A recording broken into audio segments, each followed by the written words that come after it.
Thanks to our partner, Fortified Health Security, no matter where you're at in your cybersecurity journey, Fortified can help you improve your cybersecurity posture through their 24/7 threat defense services or advisory services delivered through Central Command, a first of its kind platform that simplifies cybersecurity management and provides the visibility you need to mature your program. Learn more at fortifiedhealthsecurity.com.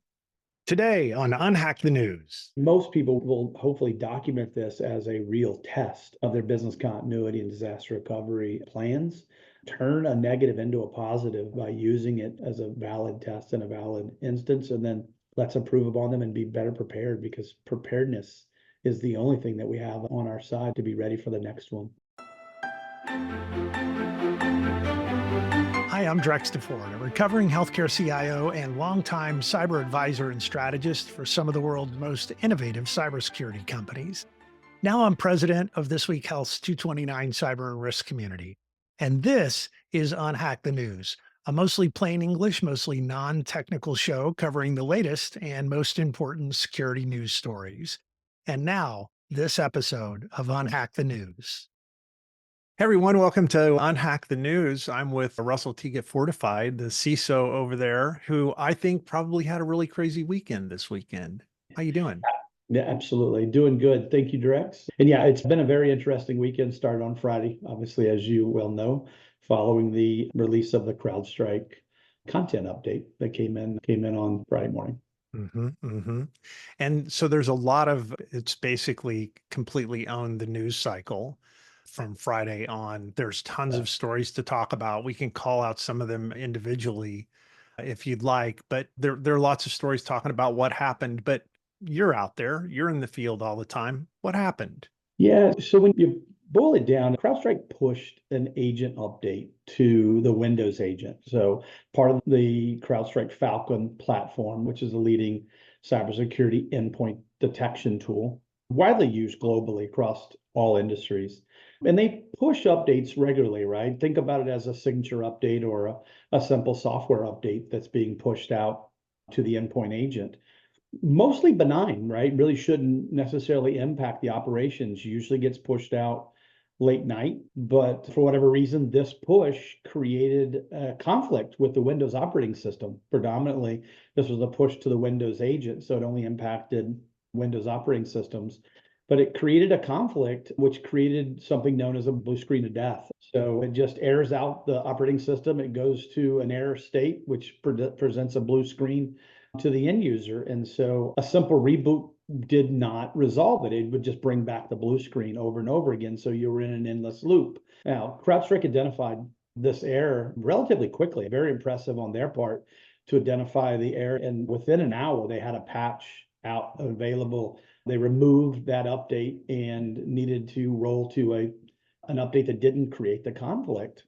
The challenge therein lies with, okay, now you've got all of these global machines, somewhere to the tune of about 8.5 million Windows devices. Now, very small portion of the world's Windows devices, but still a very large population. They all had to be manually touched. From a healthcare perspective, when you've got, say, there's 1,000 endpoints within your organization and you need to physically touch each one of those and go through a couple of boot cycles, remove the driver, Yeah, update it, reboot it very again. manual process to recover from it. Yeah, so you're talking 20 to 30 minutes probably per machine per cycle, and no way to automate that necessarily, right? You physically need to put hands on keyboard and go through that cycle. So very resource intensive. That was a really interesting part of it too, right? I read a lot of stuff, and I hate to say I read a lot of stuff from people who don't know what they're talking about, but let's just say that, who talk about like, why couldn't they just roll back? Or wasn't there just a rollback plan? What do you say to people who have made that There assertion? were some instances like BitLocker as an example. Those that had BitLocker running on their machines could roll back to a previously known good state. So there are situations where certain organizations that had certain other technologies deployed that did make it a little easier for them to roll back, and their recovery was a little faster. Even then, But though, didn't you have to go touch the machine? You had to go actually do something to the machine. It yeah, just was like, That was the thing that I think really killed everyone, was just Mhm. the I have to physically go touch every Yeah. device. Yeah, and CrowdStrike really worked hard to try to be very transparent and communicative around it, and also let other people know that this wasn't a security event. Their platforms were still monitoring, but you just had to get back to that known good Good state, which state. Yeah. means it was very resource intensive, very time intensive to be able to, and most organizations, especially in the healthcare organizations, most organizations don't have that kind of workforce to be able to go out and touch all of them. So here we are 4 days later, and many organizations are still dealing with it. I had a friend traveling through the Denver airport, and all the screens are still blue in the Denver Mhm. airport this morning. And so, as an example, this was a global impact, not only impacting healthcare organizations, banking, finance, transportation, Right. 911, as well as healthcare. So on the healthcare side, what are you hearing out there? I've heard from a lot of my friends, a lot of members of our community telling me about their situation, but what are you hearing? The same, it's mixed. Some obviously that were running different EDR platforms, S1 Cyber Reason or Microsoft Defender, weren't impacted by it. Those that are running CrowdStrike are still dealing with the recovery. Several of my specific clients had six, seven, 800,000, 1,500 machines they had to touch. Most of them were down to under three, 400 machines by end of day Friday. So they were recovering well, but the demand that they had to put in was significant. Uh, The other unique thing that I think most people didn't consider was those that weren't even operating on CrowdStrike, they were operating on another EDR platform, were seeing secondary impacts. mhm. Dragon, speak as an example, right, was using CrowdStrike and was significantly impacted. We saw payroll implications, we saw other processing implications coming from third and fourth party where the organization itself wasn't impacted directly by their endpoints, but critical business services that were delivered by third-party service providers, and those service providers were unable to service their customers, and we saw secondary impacts like that. Yeah, in the spirit of, and you and I think talked about this in the last episode, the Yeah. everything is connected to everything else idea, Mhm. that we do live in this really strange world now. I don't know if it's strange, but it's just the world that we've created where one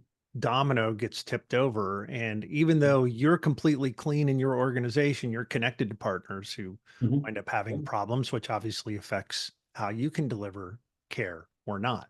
Yeah, 100%. There's a number of news articles talking about Cleveland Clinic, Mayo Clinic, Barnabas, so many others that were all impacted and had to non-elective, non-critical services were all shut down, right? They just couldn't take it because they either couldn't process them into the ED or they couldn't handle some of the ambulatory, and they were still busy rebooting a lot of their systems or getting access so they could, I think inpatient care, the downtime procedures were sufficient enough to keep operations going, but ingesting new patients or taking non-critical, non-essential care was all slowed or stopped. Yeah. So, I noticed yeah. that you were quoted in the HIPAA journal. I think I reposted that article today. Good one. Yeah, Talk a there's little bit about what you talked about there. Yeah, they picked up on a number of things, playing on the connected world aspect of that, as well as the business continuity aspects of it.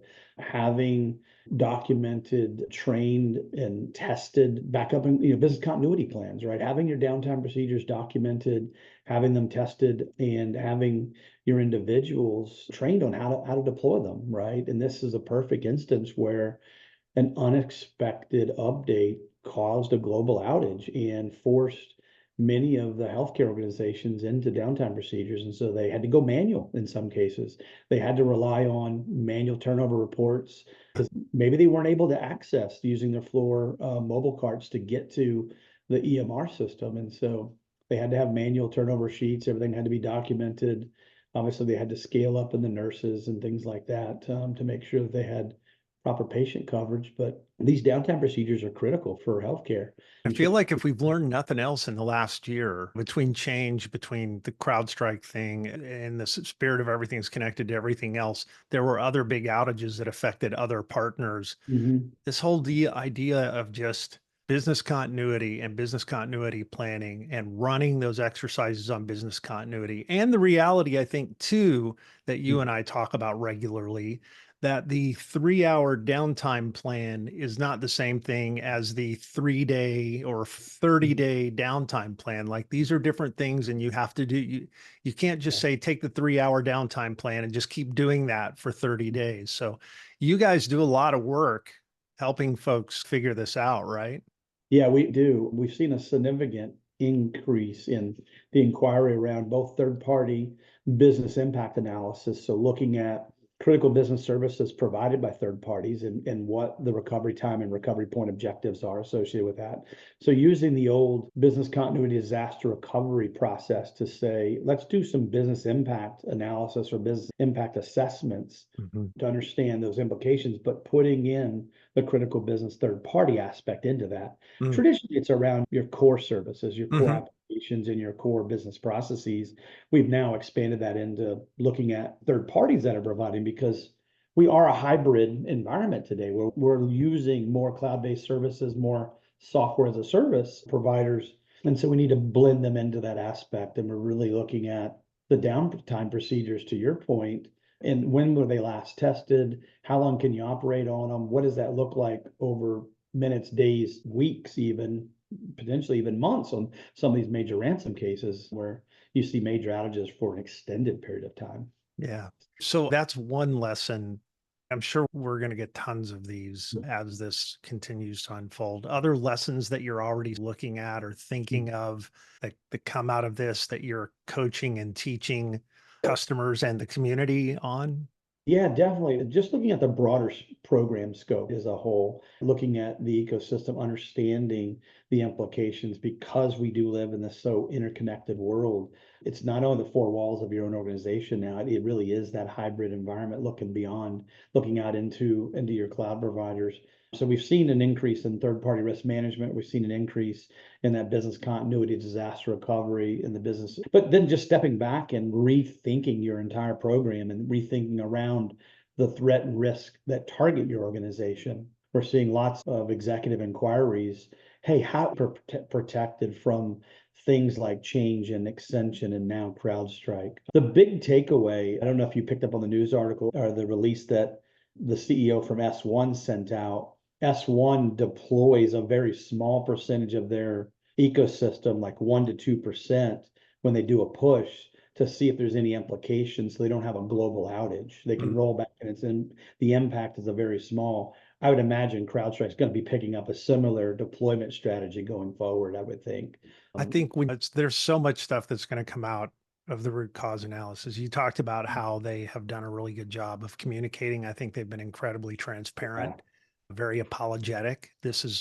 My feeling it generally is okay, this is good. Keep behaving like that. Hi, everyone. I'm Sarah Richardson, president of the 229 Executive Development Community at This Week Health. I'm thrilled to share some exciting news with you. I'm launching a new show on our conference channel called Flourish. In Flourish, we dive into captivating career origin stories, offering insights and inspiration to help you thrive in your own career journey.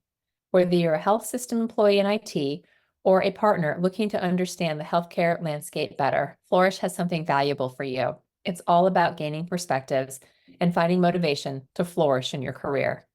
You can tune in on thisweekhealth.com or wherever you listen to podcasts. Stay curious, stay inspired, and keep flourishing. I can't wait for you to join us on this journey.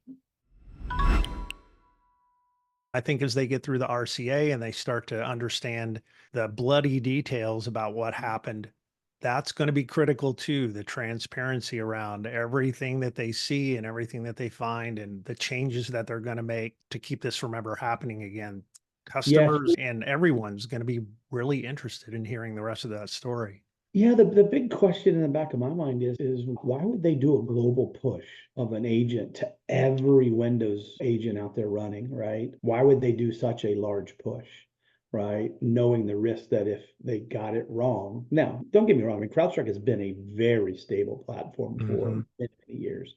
So this is an anomaly. So maybe somebody didn't follow proper procedure here or something. Hopefully they're transparent enough to share that with us so that we can use those lessons learned Yeah.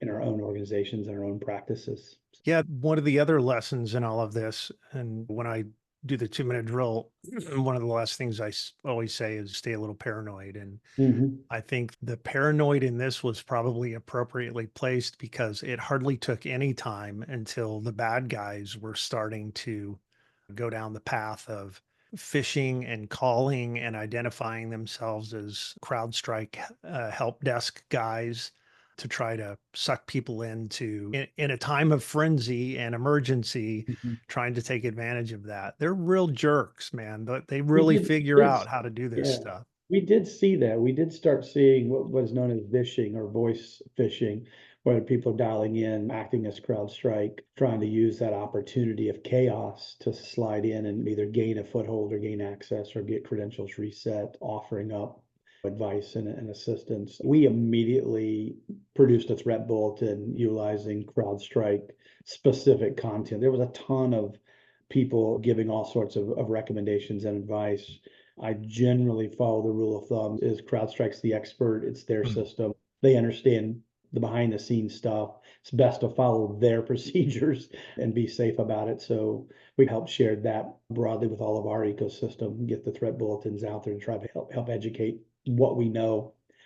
Early day statements, as we all know, can be misleading at times because it's very quick to get communication out there. But following and staying, no different than we did with change, staying in sync with what change is communicating. Same Right. here. Follow CrowdStrike and be careful around other people because there was a ton of conspiracy theories that started around were people rebooting their machines and sliding other malware into it during the reboots and things like that. And I think where people were trying to use fear, uncertainty, and doubt to slip things in. But it's a lesson learned. There's a lot going on here, but there's no indication that there was any other Right. malicious activity tied to any of this at this Yeah. time. There's also just the conflation of when it's a cybersecurity company that's having the problem, Mhm. then your brain can't help but put these things together. Oh, it must be a cybersecurity incident. And in fact, this wasn't really a cybersecurity incident. Mhm. This was a major worldwide outage incident that was caused by a cybersecurity company, but it wasn't an adversary involved based on everything Well, we know at this point.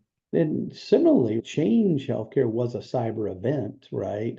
But the secondary impact was a worldwide outage of not being able to process Yeah. claims, and which created a revenue recognition problem for most organizations. Not a cyber event for everyone else, but in this one, obviously, it had no cyber threat actor involved. It was self-induced. Yeah. Um, There's a part of this that my empathy bone also aches a little bit because having been a CIO for 30 years, I've probably had a couple of those little yeah, situations too where I've self-inflicted a yeah, wound and had to figure out how to get myself out of it. So that kind of stuff happens. It's definitely the last thing I probably want to talk about is just the superheroes who put on the capes again in the organizations and went out and saved healthcare. yeah. There's so many, right? All weekend long, we were exchanging with CISOs and CIOs and just staying abreast of the monumental lift that had to be undertaken to go out and to put hands on keyboard on all those machines, get them rebooted, get them restored. Obviously, asset inventory is critical. Prioritization of which systems do I go reboot first, right? Which ones Right. are most critical?